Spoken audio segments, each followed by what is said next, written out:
Good morning once again, and thank you for watching Sunrise at Sea. If you just joined us, well, you're right in time for our views this morning. And what we'll be discussing this morning is a parent-child relationship. Relationships parents have with their child or children. Yes, even if you're a guardian and you're looking after a child, this is the kind of relationships that really give people sleepless nights. As children grow, you have the little children, the terrible twos and the fives, very hard to deal with, and as they grow older into teenagers and young adults, it becomes even more challenging to relate and cultivate and maintain relationships with children. In studio, I have with me my colleagues, the usual ladies. How are you, ladies? We're good. How are you? Oh, well. I'm good, good, thank you. Well, let's dive right into it. Now, this started from a tweet that I came across yesterday, and it read by Nelson Osiemo, and he said, "I was threatening my two little girls that should I open my eyes and find them not to have gone to their beds, I will take out my chivoko on them. The little one told me to just open my eyes and do whatever I want to do." Open your eye and walk. Now, fine, we hear about growing up according to the Bible, spare the rod and spoil the child. And say this is actually Proverbs 13:24. Whoever spares the rod hates their children, but the one who loves their children is careful to discipline them. But don't you think this man has been bringing out that rod too often that the kids are used to it? I mean, the little one is like, bring it out and we just see what happens. I think in this case, your child does not see you as an authority in the house, unfortunately, and that is why the child has the audacity to talk back and say, you know what, do whatever you want, because they're not scared of you and they probably have no respect for you, so they don't see you as an authority in the house. And perhaps it could be because of many things. Maybe he's never around, or maybe he always just makes a lot of Threats. empty threats. So your child has lost respect for you, basically. So that is what I read from this situation. Yeah, same thing. But at the same time, I do agree. We have to whoop our kids when need be. You know, if you don't, it results to this. You know, a child won't respect you because they don't have fear. You know, they're not intimidated. So to some extent, But Kira, let me stop you right there. Do you want to intimidate your child or your child to fear you? There's a difference between fear and respect. yes, I know there's a big difference between fear and respect. But like you said, if you don't instill fear, or should I say respect, the child is not going to respect You're you. supposed to instill values, not to instill fear. So what do you think that child actually has, fear or respect? The one who's talking back to the parent, is it fear or respect? It is disrespect. It is but disrespect. Also, it clearly shows that the child has gotten comfortable. Why? You see, now and again, if every single time, that's the thing. Listen, if every single time a child does something wrong and you get out to punish them, they're going to get used. Because they're going to reach a point and be like, oh, okay, that's the best you can do. Like, I'm so used to being beaten, it's no longer a punishment for me. So that means that the parent actually needs to look for better ways or better means on how to actually discipline a child. Because if you're constantly pulling out the whip now and again, it's not going to be a big deal. How about you start taking away their rights? Take away their allowances, take away their gadgets, then maybe that would speak to them. But if getting chiboko is the only thing you know, trust me, most of the children, this is where they're headed. I have seen it myself happen right in front of my eyes, and I'm like, go girl. And once you get there, it's very, very difficult, especially for teenagers. Once you beat your child and they grow up being beaten, they get used to it, and then you can't start beating a teenager. I'm not saying you have to beat them all the time. Yeah, find ways of actually punishing them. Yes, whoop them if you need to whoop them. Take away the gadgets if you need to do them.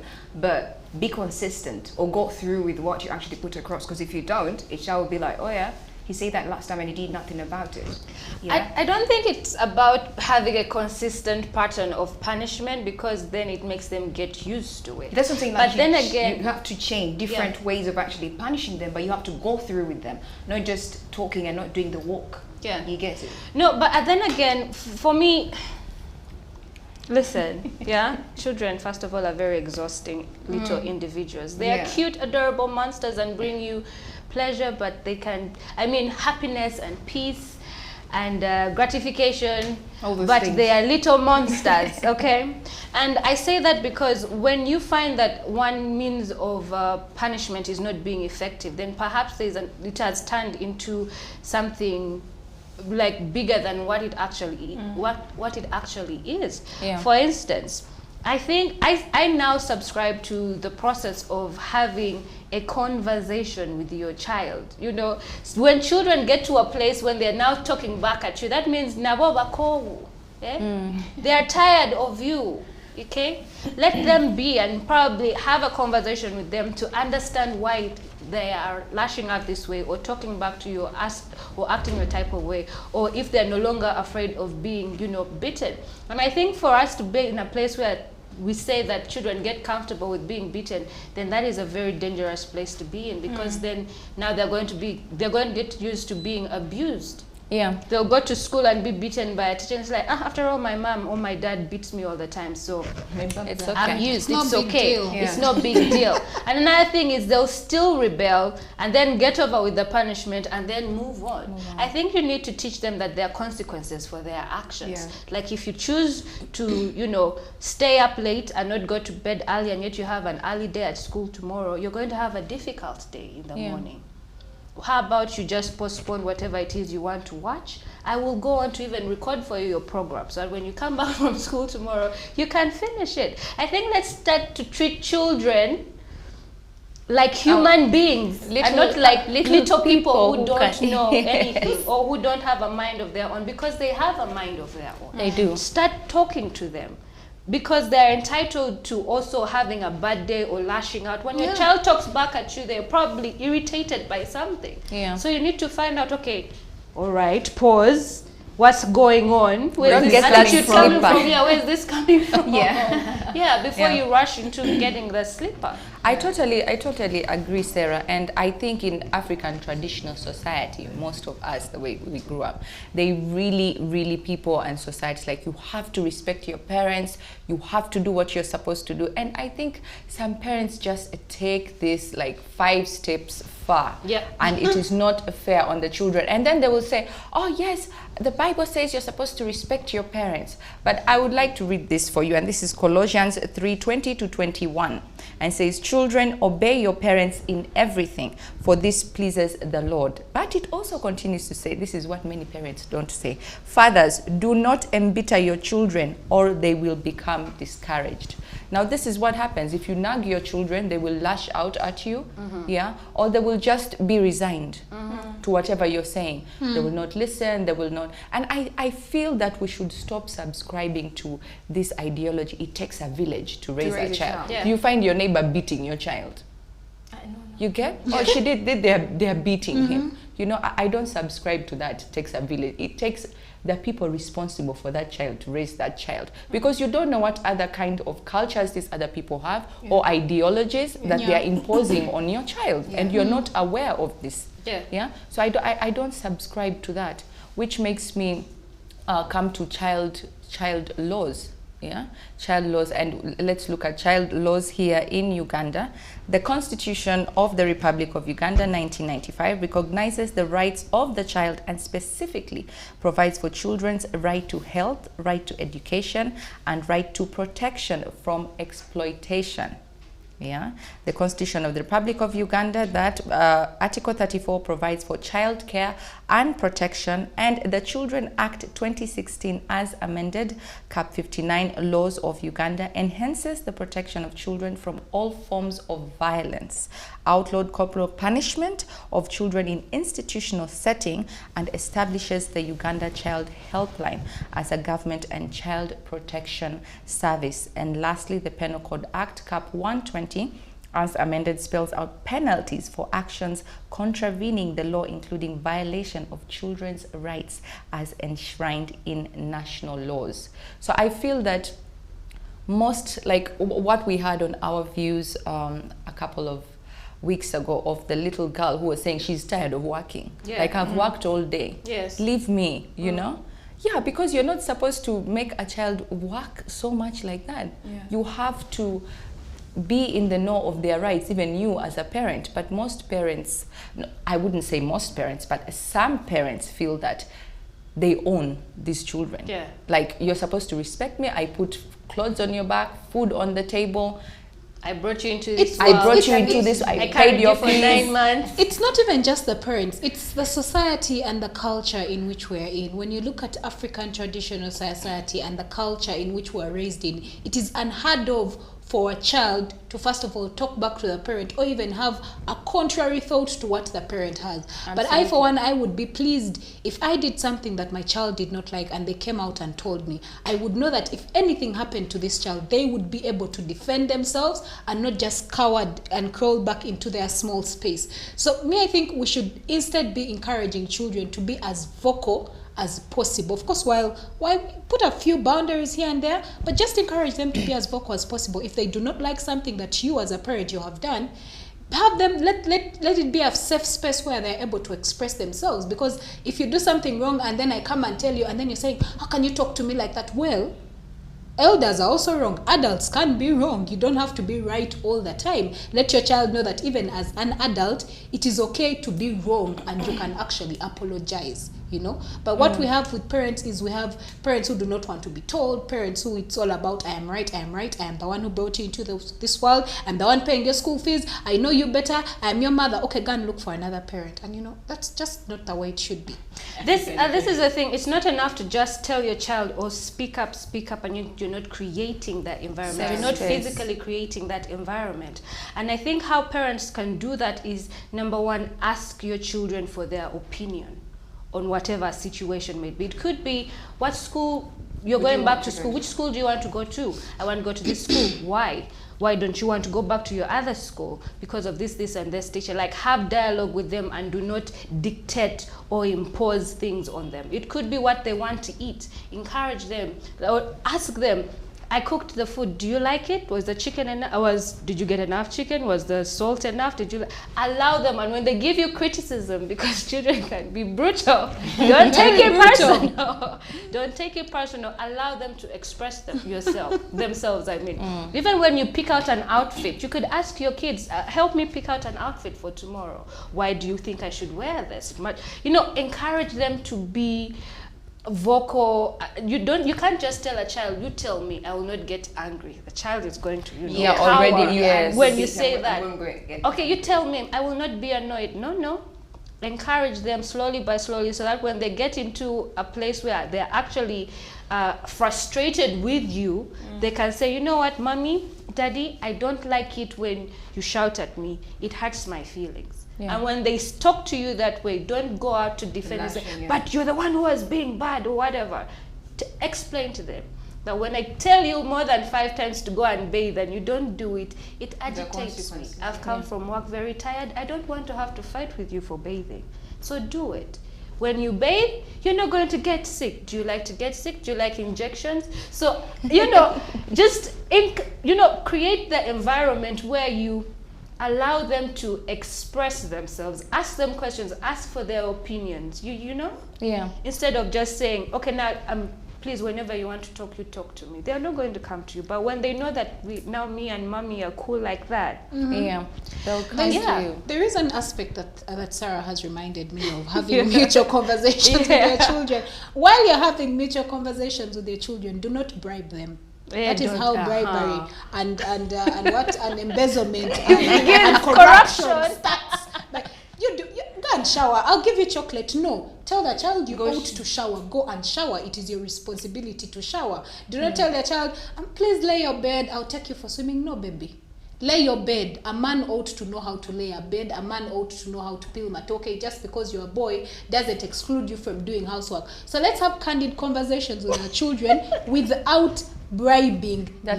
You are the people who are actually grassrooting and fueling corruption and bribery in Uganda.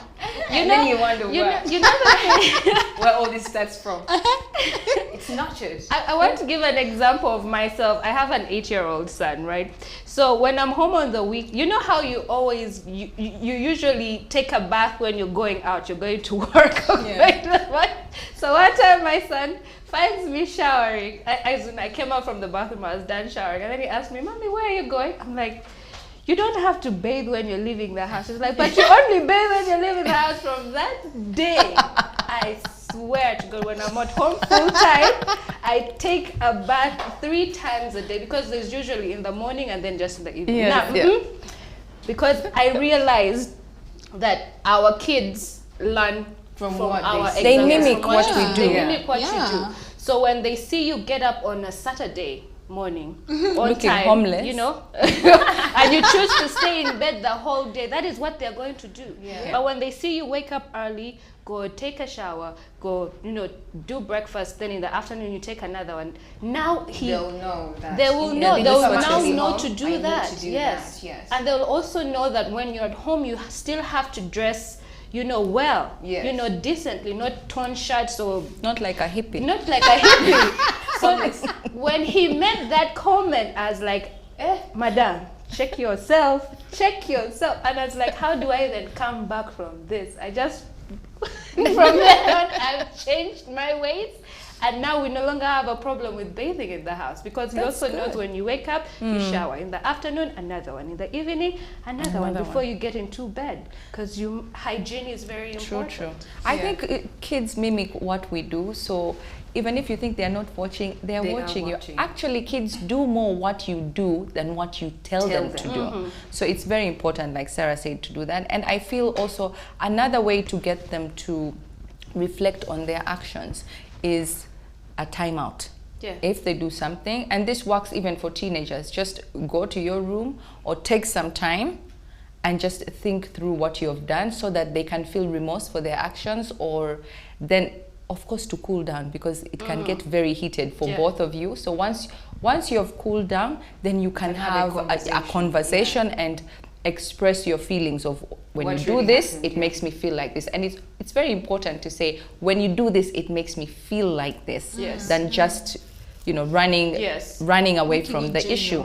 Well, let's look at other ways that you can build a healthy relationship with your children. And the first thing is praise. The child is praised for good or appropriate behavior. This is very encouraging to them. Then it sticks, and they're like, okay, if I do this, then... So they want to keep on doing that. Yes. And then reflection. This is what I was talking about, like the timeout.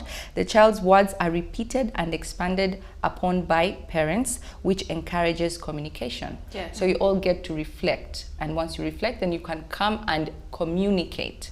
Yeah, because many people talk about communication, but what is communication? If I tell you one thing and you hear another, have I That's not communicated? communication. No, it's I like haven't. It's a communication, yes, but sometimes you're not responsible for how the other person has interpreted true. it. Yes, yes. So it's also communication and comprehension. Comprehension. Yes. When you communicate, make sure that the other person clearly understands Understands what what it you're is saying.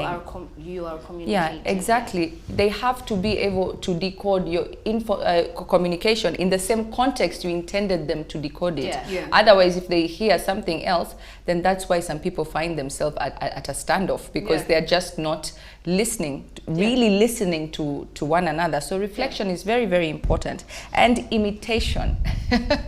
As Sarah said, now she showers 3 times a day. And her son also now showers Not 3 only times. when you're leaving the house. Parents teach and show approval by mimicking what their child is doing. I think this is the easiest way, because they just watch and do what you're doing. And then description. Parents describe what the child is doing in order to help their child build vocabulary and show that they, the parents, are paying attention to the child's activities. This is very, very important. To be able to, you find many children, and I think many children have a problem, and then they can't address it because they don't know how to express themselves. Yeah. Yeah? So they really fight with it, and then they just lash out because they don't know what to say. Yeah, so this is very, very important. Get your children reading those books so that they know different words, and this means that and what, and then they can be able to express themselves. And if you express yourself, then you can be very assertive in what you want. Very true, yeah. You know, so that really helps children. And lastly, enjoyment. Parents demonstrate enthusiasm for the child's activities. When they are telling you, I was doing this today and Sure, what, that you're don't be excited, halfway yeah. on your phone Yeah. and you're just, you know, you look deflated. Yeah. It really, really affects them. Mm. Yeah, they want you to be excited about what they're doing, get Yes, involved, put yes, everything yes, aside, right. And listen ask, to them. ask them, okay, show me, so how do you do this? Okay, if they love football, go outside and play with them, and you know, do all that stuff. And then positive time, this is now the time out and time together as well. Positive time out allows children and adults space to calm down until they are again functioning from their rational brain, so they can problem solve and learn. Yeah. Positive time out encourages children to form positive beliefs about themselves, their world, and their behavior. Yeah. So this is quite important. I know, I remember like when we were growing up, you would watch these movies and they tell the kids, okay, go to your room. And I remember parents would say, what kind of punishment is that? Yeah. Go to your room. You remember? Yeah. Go to your And room. don't come out till I tell you to come Yeah. Another way to build a better relationship with your children is one, be observe and listen critically to how they speak or how they lash out. Yeah. Because sometimes a child can lash out and say, that's why I even hate living here. You could be a single mom and the child is like, that's why I hate being here, I want to go to daddy. Yeah. You understand? So when your child makes comments like that, or when your child asks you, hey mommy, are you proud of me? I did this, are you proud of me? That means your child is having inadequate. Has feelings of inadequacy, and I think that you need to pay attention and address those issues. Perhaps ask your child, like, why would you ask me if I'm proud of you? Why would you ask that? She's like, no, because no, I just want to, you know, make you happy. Then there's a problem. Yes. So parents need to listen very critically to how their children respond or how they react Yeah. or what they do to try and get your attention. Yeah. Even when you have a child who is always crying for no reason, just sits there and just out of nowhere find out why. Pay attention, because it may be that the child is feeling neglected or just wants more attention. affection. Or when your child says, mommy, do you love me? Please. Very important. Very important to Yes. listen. Or when your child now starts to compare themselves to maybe the other sibling. child or even It's like, I see, mommy, I finished my food before my younger sibling. Now, pay attention and listen and address that issue. Don't just brush it away, because like Sandra has said, they communicate in ways that we may, brush off and think is nothing, but there's actually a deeper meaning to it. So please talk to your children. To add on to what Sarah said, I think also another way in which it has worked for very many people. Just the other day, I concluded a documentary that I'm doing on family ties. And yesterday, I had the opportunity to go to this family. And I realized that among the tools or mechanisms this particular mother has put in relation, she has just she has a young daughter and then an older son, about 6, and then the little girl is 3. But they have developed a love language. Now, if she cannot tell her mom straight up that I love you, or if she maybe wants some sort of attention, or if she wants to be pampered by her mom, she doesn't say mommy, she says mama. So when she says mama, then the mom knows there's either something wrong and she needs maybe to take her away and have a conversation with her. But also, the small things matter. Yeah. It is very important that you do the smallest things, even waking up and telling your daughter or your son that, Shivan, I love you, I'm proud of you, matters. By the way, it doesn't only go for children. Even young teenagers want to be told that they are loved. Even us at this age, we want to be told by our parents that we are loved. And that improves our relationship greatly. So the little things matter. Having candid conversations with them. And the most important, Sarah did hit a bit on it. And do not compare your children. Yeah. If you want peace, especially comparing firstborns and secondborns, there will always be rivalry between them, because you're always going to, can you be like so and so? Don't you see so and so has been able to, make it in life? Try to act just like her. it's terrible. It puts children back. I was reading a report, and it did mention in the New York Times, it did mention that many times teenagers, especially second-borns, tend to withdraw because they are constantly being compared to the first child. Learn to know that your children are different. They have different qualities. They have different strengths. They have different weaknesses. They can never be the same. So accept them the way they are, and trust me, you will enjoy parenting. Well, you had that from the ladies. Right before we go, I'd just like to read one comment, and they are commenting on the tweet that we started with this morning on our views. And this is Essential Worker. He says, normalize talking to your child about what you expect of them and make sure they understand. Set rules, and when broken, there must be age-appropriate consequences. Age-appropriate consequences. Hashtag CTV Sunrise. Well, that's all we had for you on our views one on parent-children relationships. But we would love to hear your views on this subject. So please head on to our social media pages at CTV Uganda, and don't forget to use the hashtag CTV Sunrise. Well, don't go away, because Siobhan is coming on next with yet another interesting conversation this morning. Don't blink.